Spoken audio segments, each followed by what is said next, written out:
샬롬, 이동춘 목사입니다. 오늘도 여러분의 삶이 주님의 평안으로 가득하시길 기원하며 하나님의 말씀을 나누겠습니다. 오늘 말씀은 마가복음 11장 1절에서 10절 말씀입니다. 그들이 예루살렘에 가까이 와서 감난산 벳바게와 베다니에 이르렀을 때에 예수께서 제자 중 둘을 보내시며 이르시되 너희는 맞은편 마을로 가라. 그리로 돌아가면 곧 아직 아무도 타보지 않은 나귀 새끼가 매어 있는 것을 보리니 풀어 끌고 오라. 만일 누가 너희에게 왜 이렇게 하느냐 묻거든 주가 쓰시겠다 하라. 그리하면 즉시 이리로 보내리라 하시니 제자들이 가서 본즉 나귀 새끼가 문 앞 거리에 매어 있는지라. 그것을 푸니 거기 서 있는 사람 중 어떤 이들이 이르되 나귀 새끼를 풀어 무엇 하려느냐 하매 제자들이 예수께서 이르신 대로 말하되 이에 허락하는지라. 나귀 새끼를 예수께로 끌고 와서 자기들의 겉옷을 그 위에 얹어 놓음에 예수께서 타시니 많은 사람들은 자기들의 겉옷을 또 다른 이들은 들에서 벤 나뭇가지를 길에 펴며 앞에서 가고 뒤에서 따르는 자들이 소리 지르되 호산나 찬송하리로다. 주의 이름으로 오시는 이여 찬송하리로다. 오는 우리 조상 다윗의 나라여 가장 높은 곳에서 호산나 하더라. 아멘. 마가복음 11장 1절에서 10절 말씀을 본문으로 사기진 자의 예수님이라는 제목의 말씀을 나누겠습니다. 죽음의 길에 장송곡이나 엄숙한 곡이 연주되는 것을 이상하게 여길 사람은 없습니다. 축제가 아니기 때문입니다. 그런데 죽음의 길에 축제나 파티에서 나올 법한 곡이나 노래가 연주된다면 여러분은 어떻겠습니까? 이상할 뿐 아니라 놀라시겠죠? 오늘 본문이 그렇습니다. 오늘 본문은 예수님께서 예루살렘 성에 입성하시는 장면을 담고 있습니다. 그런데 전반적인 분위기가 축제입니다. 그런데 이 입성의 이유는 죽기 위함이었습니다. 죽으러 가시는 길이었고 이 길은 죽음의 길이었습니다. 그런데 분위기는 축제의 분위기였습니다. 도대체 무슨 일이었을까요? 이 궁금증 해소를 위해 본문으로 들어가 보겠습니다. 예수님께서는 예루살렘 가까이 오셨을 때 제자 둘에게 나귀 새끼를 준비할 것을 지시하셨습니다. 그런데 그 지시가 유별났습니다. 2, 3절을 보겠습니다. 이르시되 너희는 맞은편 마을로 가라. 그리로 들어가면 곧 아직 아무도 타보지 않은 나귀 새끼가 매어 있는 것을 보리니 풀어 끌고 오라.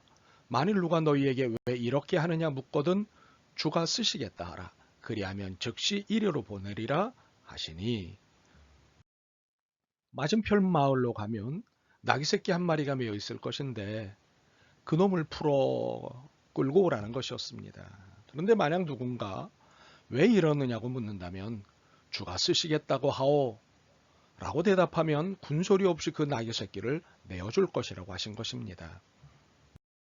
이 지시를 가만히 들여다보면 상식적이거나 정상적이지 않습니다. 돈을 주고 빌리는 것도 아닙니다. 주인에게 미리 양해를 구하는 것도 아닙니다. 이전에 미리 예약한 것도 아닙니다. 정상적으로 보기 어려운 짓입니다. 일종의 폭력 같은 것입니다. 십계명에도 분명히 도둑질하지 말라고 말씀하셨는데 이러한 지시는 하나님의 스스로 계명을 범하시는 모습이 됩니다. 그런데 예수님께서는 이런 지시를 하셨습니다.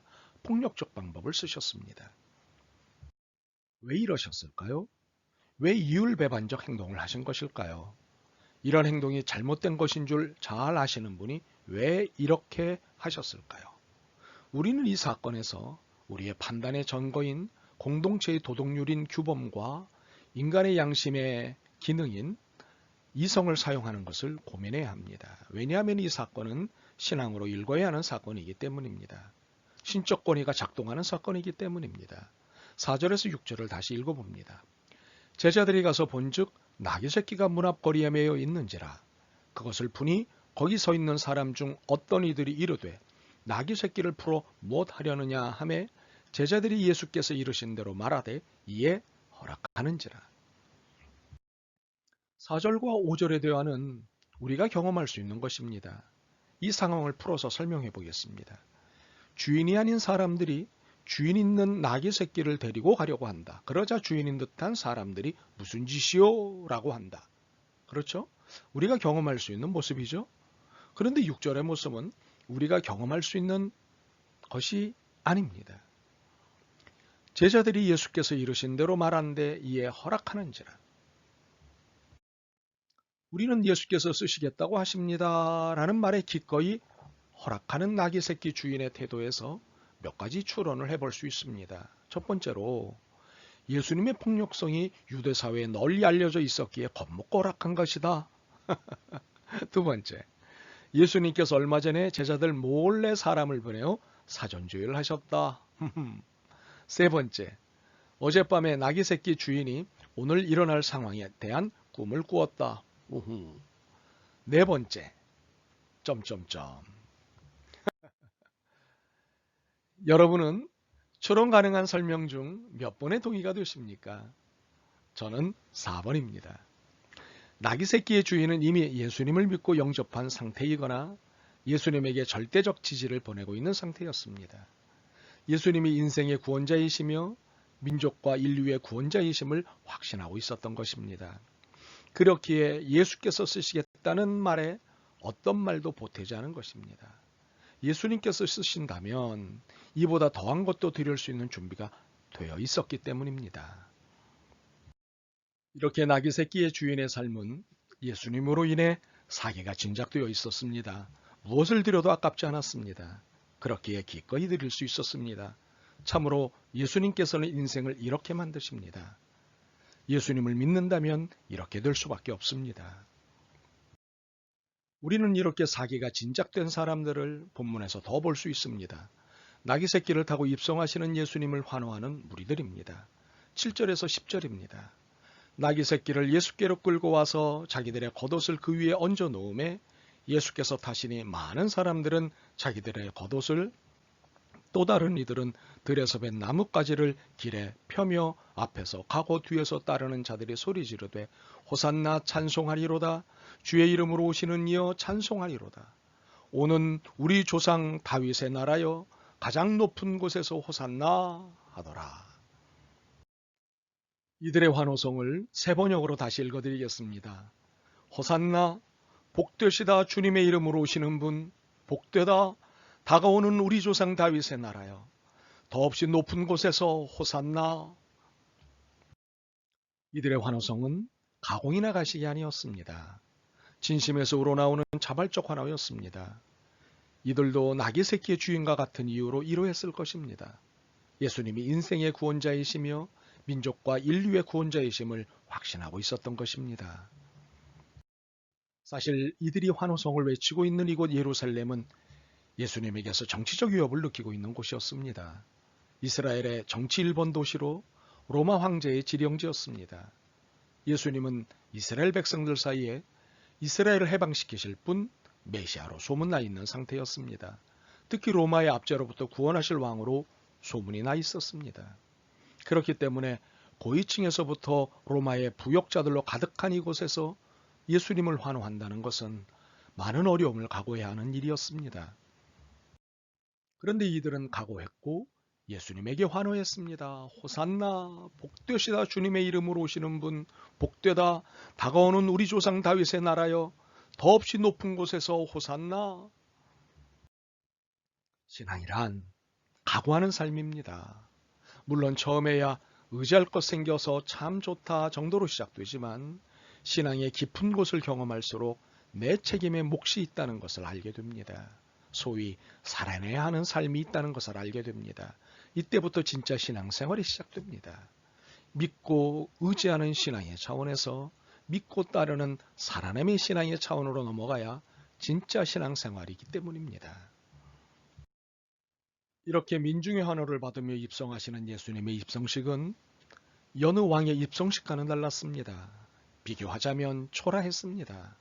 물론 환호하는 군중도 있고 군중들의 손에 환영의 표식이 들려 있었고 탈 것을 타고 가셨고 맨바닥이 아닌 천이 깔린 길 위를 지나셨지만 이 모든 것은 참 초라했습니다.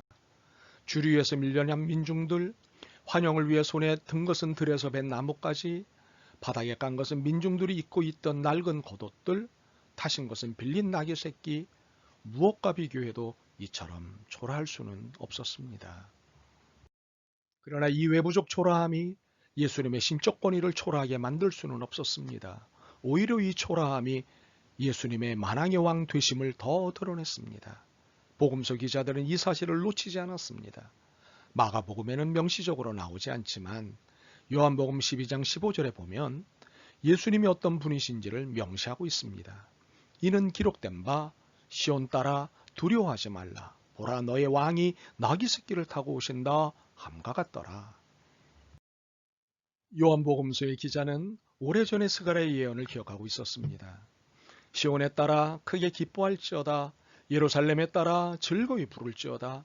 보라 내 왕이 내게 임하나니 그는 공의로우며 구원을 베풀며 겸손하여서 나귀를 타나니 나귀의 작은 것 곧 나귀 새끼니라. 내가 에브라임의 병거와 예루살렘의 말을 끊겠고 전쟁하는 활도 끊으리니 그가 이방 사람에게 화평을 전할 것이요 그의 통치는 바다에서 바다까지 이르고 유브라데 강에서 땅끝까지 이르리라. 왕이 외부적 치장에 의해 왕으로 보이고 그렇게 인정되는 것이라면 그는 더 이상 왕의 위엄과 권위를 갖고 있는 것이 아닙니다. 진정한 왕은 그 자체로 위엄과 권위이기 때문입니다. 바로 우리 주 예수님께서 그러하십니다. 그 어떤 외부적 초라함도 예수님의 하나님이심과 왕이심을 막을 수도 뒤집을 수도 없었습니다. 더욱이 예수님의 나귀 새끼 타심은 오래전 스가랴 예언의 성취를 나타내는 것이기에 오히려 예수님께서 하나님이심을 드러내는 결정적인 행위가 되신 것입니다. 그리스도의 사람들에게 인생의 성공 여부는 외형에 달려있지 않습니다. 인생의 즐거움의 여부도 소유에 있지 않습니다. 예수님께서는 나귀 새끼를 타고서도 왕이셨습니다. 우리가 가난해도 하나님의 자녀이고 하나님 나라를 누리는 백성입니다. 예수님께서는 버림받은 민중들의 환호를 바꿔서도 왕이셨습니다. 우리가 초라한 우리끼리의 격려를 받는다 해도 우리는 세상에 꿀릴 것 없는 하나님의 자녀이고 하나님 나라를 누리는 백성입니다.